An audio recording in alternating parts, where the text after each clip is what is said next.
You hear at first a wet, crackling sound, like damp paper tearing in slow motion. It's coming from the bed, from the skin. Then the smell hits you. Something sweet and wrong. Like fruit rotting inside a velvet glove. It coats the back of your throat. It stays in your clothes. It will stay in this room for weeks after the body is gone. This is what really happened to the body of a king. You look toward the bed. The man lying there weighs less than he did 10 days ago, but his face is twice its normal size. The pustules have merged. What was once skin is now a single, cracked, weeping mask of black and yellow. His eyes are swollen shut. His lips are split. His hands, the hands that signed treaties, that held the reins of the most powerful kingdom in Europe, are so bloated with infection that the rings had to be cut off 3 days ago. He is still giving orders. It's 11 in the morning, May 7th, 1774. This is not a dramatization. Every detail you're about to hear comes from physicians' records and court diaries, written by men who stood in this room. And what happens next will take 3 more days. 3 days of a body finishing the work of consuming itself from the inside. The man on that bed is Louis XV, King of France and Navarre, ruler of 25 million subjects, master of Versailles. He is 64 years old. He is being eaten alive. And the procedure that could have prevented all of this had existed for 53 years. This was not a medical mystery. This was a political choice.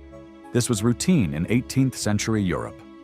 Smallpox killed Queen Mary II of England in 1694, Emperor Joseph I of Austria in 1711, Tsar Peter II of Russia in 1730. The disease did not read treaties or respect crowns. Your history textbooks, if they mention Louis XV's death at all, tell you he died of smallpox. They show you a date, May 10th, 1774. What they don't show you is that he didn't have to die, and that the people who were supposed to protect him chose, deliberately and for documented reasons, to let him remain unprotected. And what they absolutely don't show you is what happened to his body in the 6 hours after death, a sequence so undignified that the court tried to erase it from the record. Welcome to Unleashed Secrets, where we dig into the blood-soaked truths history tried to bury. Every week, we go where the sources actually lead, not where the myths stop. You've read about Louis XV. You think you know this story. You don't. What I'm about to show you doesn't come from Wikipedia summaries or History Channel specials. It comes from court diaries, physicians' case notes, and the private journals of men who stood in that room. By the end of this, you'll know 3 things most people never learn. First, what smallpox actually does to a human body, hour by hour, when no one can stop it. The clinical reality that no portrait and no textbook shows you. Second, why the most powerful medical establishment in Europe deliberately blocked the one procedure that could have saved the king, and who profited from that decision. Third, what happened to Louis XV's corpse in the 6 hours after death? A sequence of events so humiliating that it cracked the myth of sacred monarchy more effectively than any revolutionary pamphlet ever could. We're building toward 100,000 truth seekers, and we need you to get there. Hit subscribe. This is the story of how an entire system chose to protect an image of invulnerability and produced the most graphic proof of vulnerability France had ever seen. To understand the fall, you need to understand how high he stood. In 1744, Louis XV fell gravely ill in the city of Metz during the War of the Austrian Succession. France convulsed. The Duc de Luynes recorded in his memoirs that 6,000 masses were ordered in Paris in a single week, one every 70 seconds, day and night, for 7 straight days. Churches that hadn't been full in years were packed to the doors. When the king recovered, the celebrations lasted 4 days. They called him le Bien-Aimé, the well-beloved. No French king since St. Louis had been loved like this, and for a time, the name fit. Louis XV was not the cartoon figure later propaganda would construct. He possessed a genuine strategic intelligence. He ran a secret diplomatic network, the Secret du Roi, that operated independently of his own ministers, managing alliances across Europe with a sophistication that historians like Didier Ozanam have documented. He patronized science and funded expeditions across 3 continents. Versailles, under Louis XV, was not a palace. It was the operating system of an empire. The court consumed 40 million livres annually, enough to pay 80,000 infantry soldiers for a full year. The king maintained 4,000 servants. The stables housed 2,000 horses. 10,000 people lived and worked within the grounds, a population larger than that of Reims or Dijon at the time. This was not vanity. This was infrastructure, a machine designed to centralize the French aristocracy, neutralize their regional power, and keep every ambitious duke within arm's reach of the throne. The same civilization that gave Europe the encyclopédie, the philosophes, and the language of diplomacy also produced a system in which the health of a single body determined the fate of 25 million people. Replace the palace with a capital building, the king with a head of state, and the court physicians with a regulatory agency, and the structure is identical. Every modern government still concentrates critical decisions about public health in institutions that have political reasons to delay. So how do you go from le Bien-Aimé to a body so repulsive that your own court abandons you? The answer starts not with a disease, but with a needle. April 27th, 1774. Louis XV returns from a hunting trip at the Petit Trianon. He has a headache, a slight fever. He feels tired, which is unusual. At 64, he is still an active hunter. By April 29th, the red spots appear. The Duc de Croix, who kept one of the most detailed court diaries of the 18th century, describes the moment the doctors confirmed the diagnosis: petite vérole, smallpox. The court went silent. Not because smallpox was rare, because everyone in Versailles understood what it meant for a man who had never been inoculated. Here's what makes this devastating. The procedure existed. It had existed since 1721.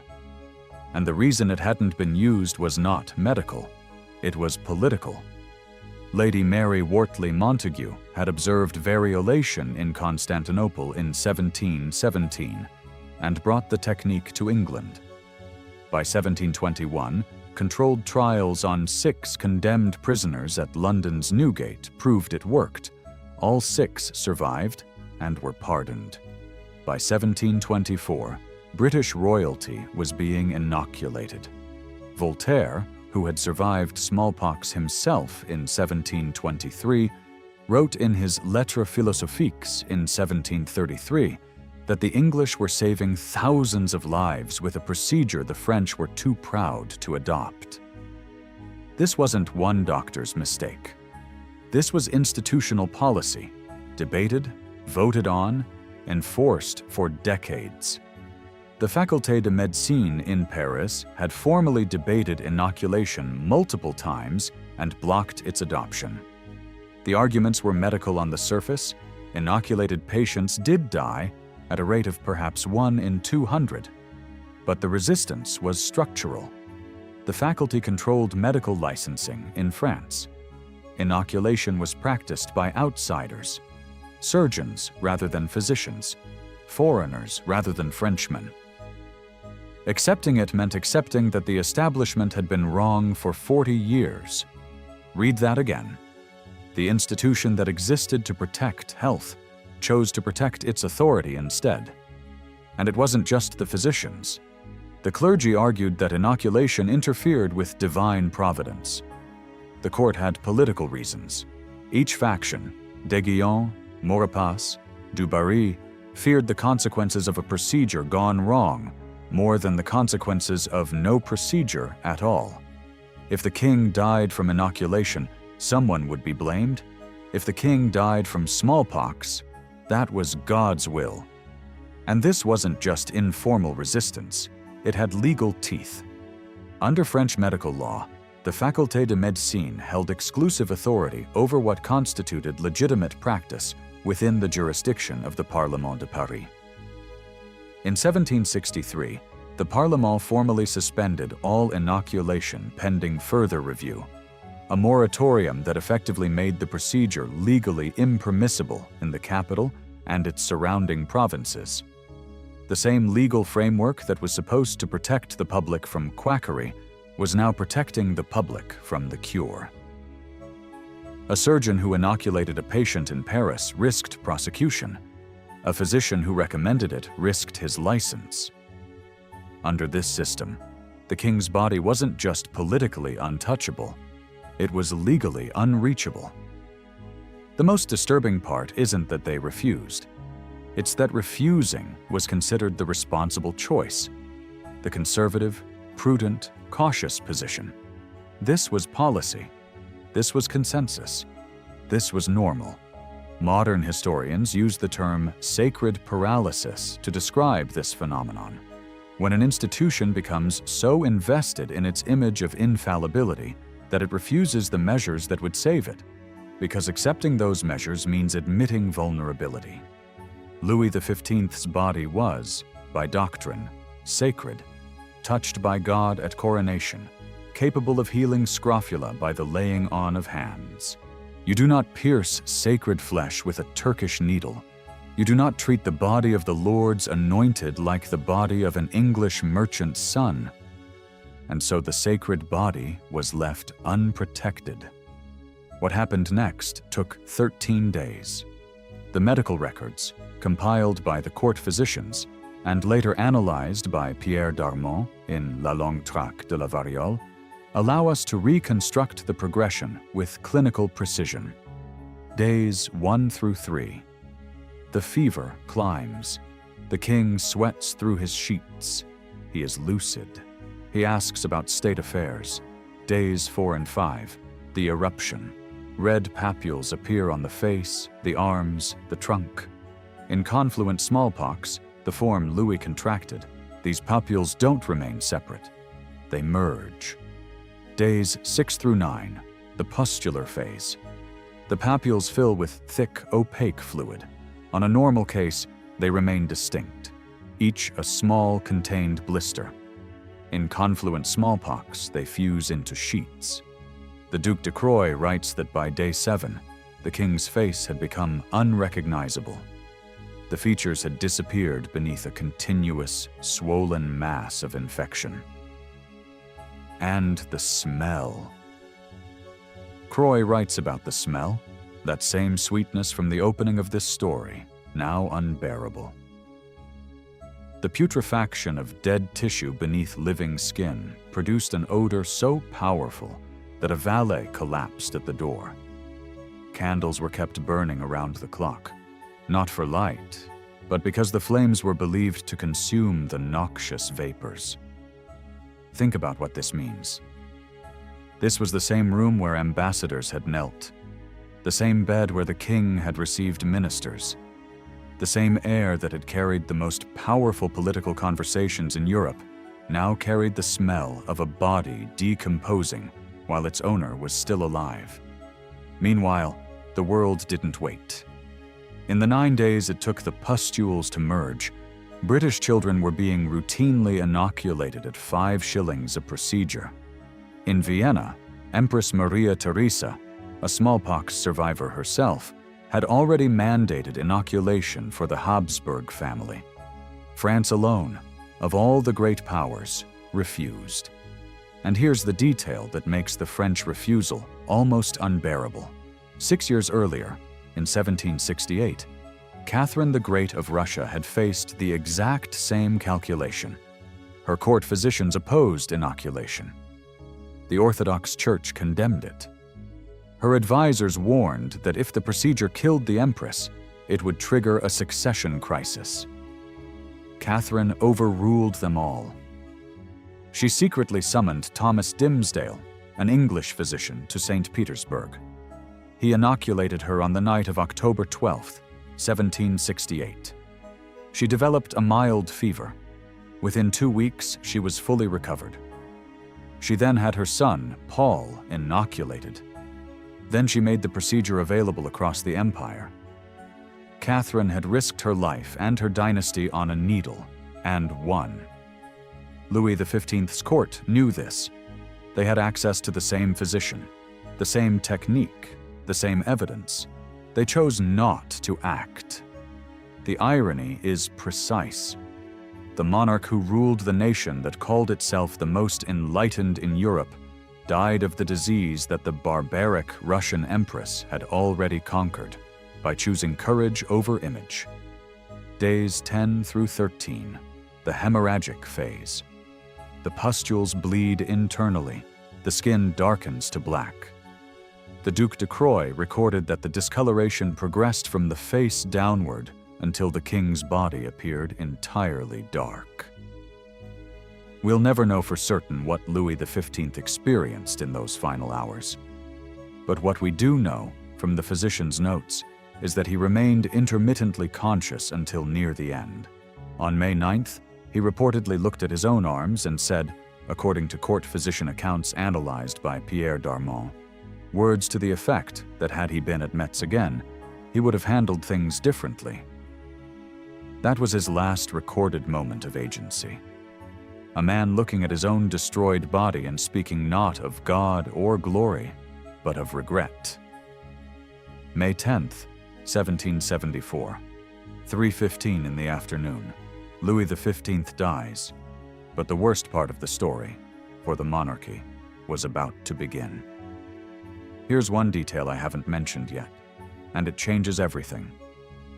During those 13 days, the court did not flee Versailles. All 10,000 people stayed, not out of loyalty. They stayed because the succession was at stake. The Dauphin, the future Louis XVI, had not yet had smallpox. If he entered the king's chamber and contracted the disease, France could lose 2 kings in a month. The corridors of Versailles became a political chessboard where proximity to the dying king meant exposure to the deadliest virus in Europe, and distance from him meant losing influence over the next reign. This wasn't grief. This was calculation, rational, documented, strategic. The Duc de Croix describes factions forming in the hallways. The pro-Du Barry camp stayed close. The anti-Du Barry faction, led by the king's own daughters, positioned near the Dauphin. Priests argued about whether to administer last rites, because doing so publicly would confirm the diagnosis and trigger a political crisis. For 3 days, the question of whether the king was dying was treated as a state secret, while the smell seeping under the door answered it for everyone. It was like a corporate succession crisis conducted inside a biohazard zone. Now, picture what happened in the 6 hours after the king died. You are a surgeon called to the bedchamber. You've embalmed lesser nobles before, but you've never walked into a room like this. The body is supposed to lie in state. Centuries of ritual demand it. You know, before you touch the corpse, that none of this is going to happen. The body is decomposing so rapidly that a full embalming is impossible. You wrap cloths soaked in vinegar around your face. You work by touch because the visual state of the corpse makes precision impossible. The Duc de Croix, still writing, still watching, describes this scene. The traditional extraction of the heart and entrails, a rite performed for every French king since the medieval period, is executed with such haste that it resembles emergency surgery, not a royal ritual. The corpse is placed into a lead-lined coffin, sealed quickly, sealed tight. The Marquis de Bombelle wrote in his journal that the speed of the coffin's closure was, in itself, the most eloquent commentary on the state of the body. And yet the story that most people know ends right here. The king is dead. His body is sealed. The grandson ascends. The story could end here, a cautionary medical tale about a king who refused a vaccine and paid with his life. Tragic. Simple. Case closed. Except that's not what happened. What happened after the coffin was sealed is what shattered the monarchy. The coffin was moved from Versailles to the Basilica of Saint-Denis on the night of May 12th. Not during the day. Not with the grand procession through Paris that had honored every French king for centuries. At night, on secondary roads, at a gallop to outrun the smell seeping through the lead lining. The Duc de Croix recorded that along the route, people gathered not to mourn, but to jeer. Bystanders sang drinking songs. Others shouted insults. The anonymous compilation Mémoires Secrètes, attributed to Bachaumont and his continuators, published between 1777 and 1789, describes bystanders calling out hunting cries as the coffin passed. A bitter joke. The hunter king, hunted by disease, carried like quarry in the dark. Remember Madame du Barry, the one person at Versailles who had remained in the sick room when courtiers fled the smell? She was expelled from court within hours of the king's death, sent to the convent of Pont-aux-Dames. No ceremony, no gratitude. The woman who had risked her life to smallpox exposure was removed like contaminated furniture. 19 years later, she would go to the guillotine. But on May 10th, 1774, her first death was quieter. The system simply forgot she existed. Let that sink in. Now here is the consequence that inverts everything. Louis XVI, 20 years old, terrified of the disease that had killed his grandfather, summoned the royal physicians within days of his coronation. On June 18, 1774, 39 days after Louis XV's death, he and his two brothers were inoculated. The procedure took less than an hour. None suffered significant side effects. The same court, the same physicians, the same Versailles. The institution that had refused to protect one king now rushed to protect the next. The logic hadn't changed. The evidence hadn't changed. What changed was that a corpse had made the theoretical risk real. Sacred paralysis broke, not because of reason, but because of a smell that wouldn't leave the room. But the damage to the institution that paralysis was meant to protect, that was just beginning. They wanted to protect the sacred image of the monarchy, a king untouchable, divine, immune. They produced the most graphic, olfactory, undeniable proof that a king's body was just a body. Flesh that rots, skin that blackens, a corpse carried in the dark while subjects laugh. Louis XV had healed scrofula by touching the sick with his sacred hands. At his coronation in 1722, he had touched 2,000 sufferers in a single ceremony, one every 3 seconds for 100 minutes. At his death, no one would touch him. They wanted to preserve trust in the monarchy. They destroyed it. Within 15 years of that galloping night funeral, the people of France stormed the Bastille. Within 20, they executed Louis XV's grandson on the guillotine. Within 25, Napoleon had dissolved every institution the sacred body was supposed to protect. The mechanism that killed Louis XV didn't die with the monarchy. It survived, intact, into the modern world. Think about what this means for us today. In 1847, Ignaz Semmelweis proved at Vienna General Hospital that doctors washing their hands between autopsies and deliveries cut maternal mortality from 18% to 2%. The medical establishment rejected him. He was dismissed, ridiculed, committed to an asylum, and dead at 47. The mechanism was identical. Admitting that doctors' hands were killing mothers was institutionally worse than the mothers dying. Sacred paralysis doesn't require a king. It only requires an institution that believes its image of competence matters more than the competence itself. And every century produces new proof. The smell lingered in the bedchamber for weeks after the body was removed. The servants burned the furniture, the curtains, the carpets. Everything the king had touched in his final days was destroyed, not out of ceremony, but out of necessity. The room was gutted. 250 years later, historians can still reconstruct, minute by